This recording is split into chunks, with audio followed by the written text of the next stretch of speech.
Hey guys and gals, Never here from Drake Wing Gaming, studying my Twitter the Gaming Drag. Today I'm coming back at you with a Let's Play episode of What It Feels Like. So y'all, we actually got some news. This game is going to have its final chapter released on December 31st, so that is not that far away. So it appears that we will have a conclusion to this story sooner rather than later. So I'm very much looking forward to that, though I kind of do wish this went on longer because I'm really enjoying it. But yeah, it's a shorter story, and that's perfectly fine. So let's go ahead and jump right back into it, shall we? Alarm chain, you were up, and let's go.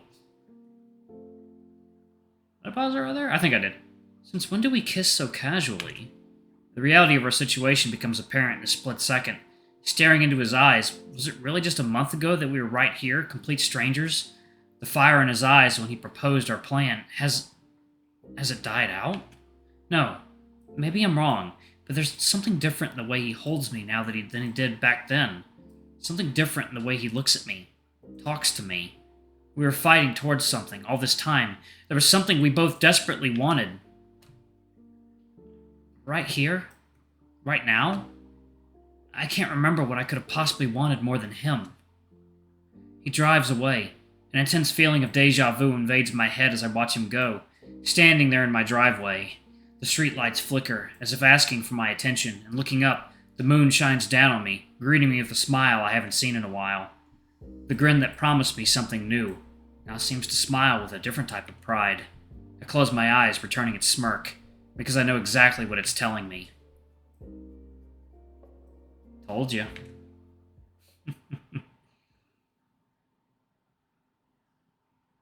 The fated arrival of our finance presentation finally comes to be on a rather cloudy Friday morning. The campus is littered with other students in their own booths, some in matching uniforms, others with arrays of goodies and games on their table. Looking at our own presentation, a large cardboard poster and a laptop with some videos we found online, my face starts to feel hotter and hotter the more elaborate these tables get. Are you hot? You look sweaty. No, I'm pissed off. If I had known this was going to be more than just a small presentation, I would have at least gone to the grocery store to get a couple dozen cupcakes or something. I feel naked.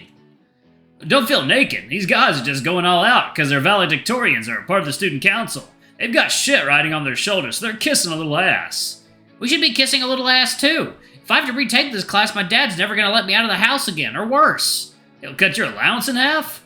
Yeah, wait, shut up. You're being sarcastic. Relax, will you? We'll be fine. You've got me, after all. Yeah, okay. I'll try. Despite my nerves, it really isn't as bad as I thought it would be. Of course, our table sucked in comparison to the others, but that also meant people barely came up to us. A blessing in disguise. Those who did, however, were no challenge for Baxter's expert people skill. He talked up practically anyone who came over as if they were old friends, casually explaining what the class was about in a friendly, albeit unprofessional way. Basically, the class just teaches you about basic shit you're gonna have to know when you start working in that field. Capital, interest, equity, you know what I mean. Is it hard, like the classes? Nah, but it's a lot of homework. Get it done on time and you'll be fine, though. I cheated on like half the midterms.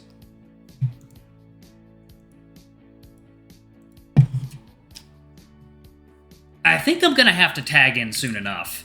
Eventually, I see Lizzie and Wyatt slowly approaching our booth. A serious look on her face, hands behind her back as she stands before us.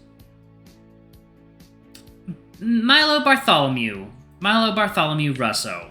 Elizabeth Alexandrina Jones. Tell me, what is finance? Excellent question, as always. Finance is when... money.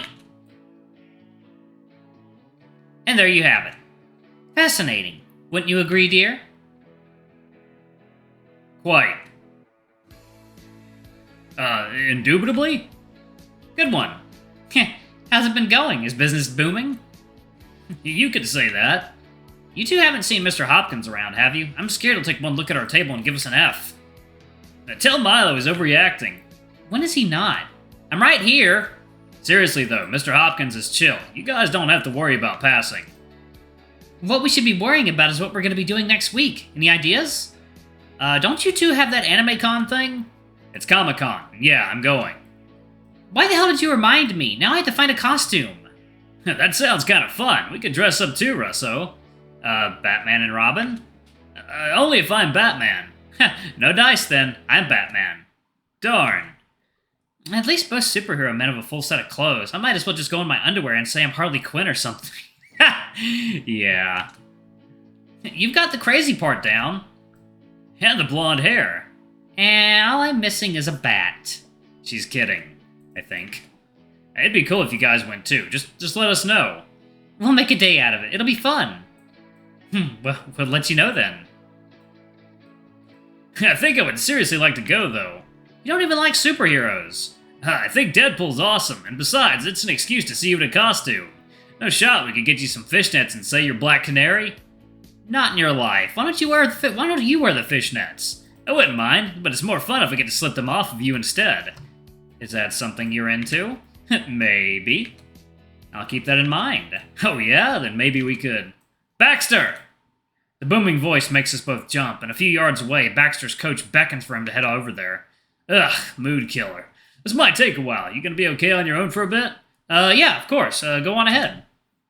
Second, y'all. Water time. Alright, guys and gals, and we are back. Let's jump back into it, shall we? Okay. Thanks, Russo. I'll be back soon. He quickly kisses the top of my head and runs off, following his coach inside the building. Time goes by much slower without Baxter's company, and I guess I've got an unapproachable face because no one else comes over to my booth since he leaves. That is, until an odd yet familiar pair comes over to me, and I'm unsure what face I should make right now. Yo, Mylo, good to see ya. Hey, Oreo. Hey, Jacob. Hey. Oh yeah, you guys know each other, right? Yeah. He was in our band before. Before Baxter? Right. Anyways, what's up? If you're looking for him, he went off with the coach somewhere inside. Oh, really? Must be important then. We're just passing by, though. Actually, I was meaning to ask, did Baxter ever give you my number? I've been waiting to hear from you about Stella. No, he must have forgotten. I could just give it to you now, though. I'll let her know you're interested. Awesome, thanks. I knew you'd be a good wingman. I go through the process of reading out her number to Oreo, all while Jacob's eyes never leave my face. Great, thanks, man. I owe you one. Sure thing. See you around, then. Good luck with the booth. Come on, Jacob. I'll catch up. I want to ask Mylo some things. My heart skips a beat. Okay, I guess. I'll be around here, then. Oreo gives me a puzzled look before heading out to the other booths, and Jacob and I have a moment alone since he left me in his apartment. Oh boy. Hey. Hi. This may be the first time we've talked in broad daylight, in the middle of campus for literal years. It feels so strange. Where you've been? I've texted you a couple times. Guilt forms up in a little ball inside my throat. I look away, wringing my sweaty paws under the table. Yeah, sorry about that. I've just been busy. Have you? You never used to be that busy before. Things have changed, Jacob. Yeah, not much is clear. Listen, there's still things you and I have to talk out. Not to mention my spare key is still with you, isn't it? Yeah, I have it. If you want, I can give it back to you now. My paw reaches over to my backpack that's on my right, but Jacob grabs my hand before I can reach it, slowly pushing it back to where it was. No, not here. We need to do it right. Come over soon, please. I'm not walking over to your house in the middle of the night anymore, Jacob. I didn't say that. Come over anytime you want, I'll go drop you off if you want. But please stop ignoring me, Mylo. He still hasn't let go of my hand. In a small, subtle moment, he rubs his thumb across my knuckles, staring at me so intensely I can't help but feel my cheeks heat up. And like a moth to a flame, I accept. Okay, I'll go, but I'm just gonna give you back your key, that's all.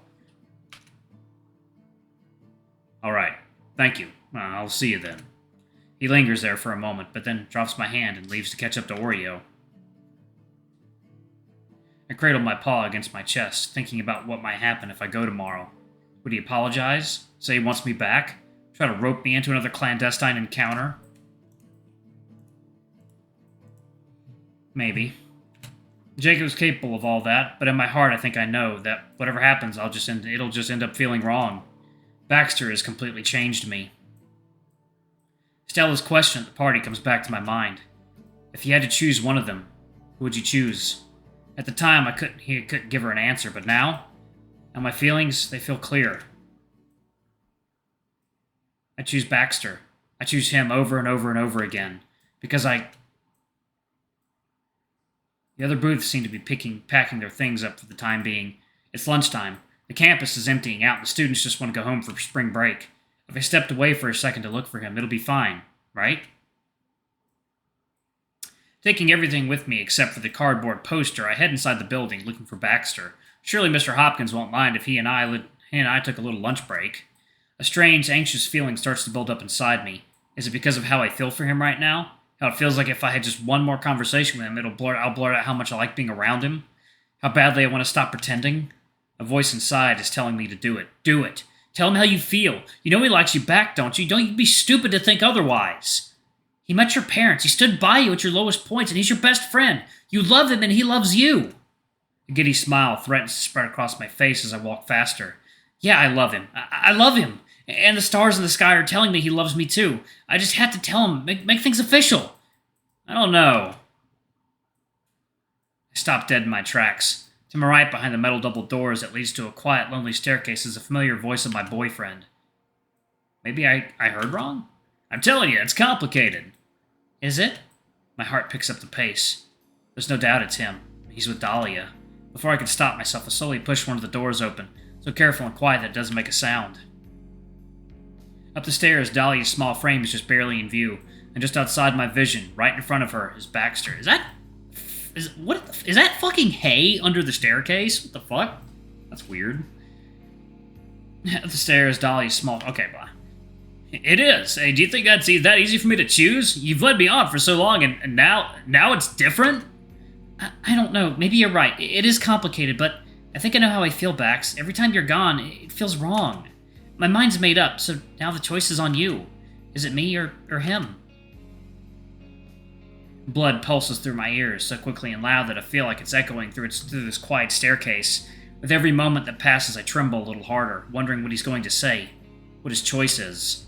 It's me, right? Isn't it? But Baxter never says anything. Instead, I watch as he grabs Dahlia's face and gives her a deep, sensual kiss. An indescribable feeling spreads across my face just under my skin, like needles prickling every single cell in my body. I watch unflinching with hilted breath as Baxter kisses Dahlia over and over again with the same passion he uses to kiss me. I watch as Dahlia happily reciprocates, her delicate feminine hands on his chest melting into each other.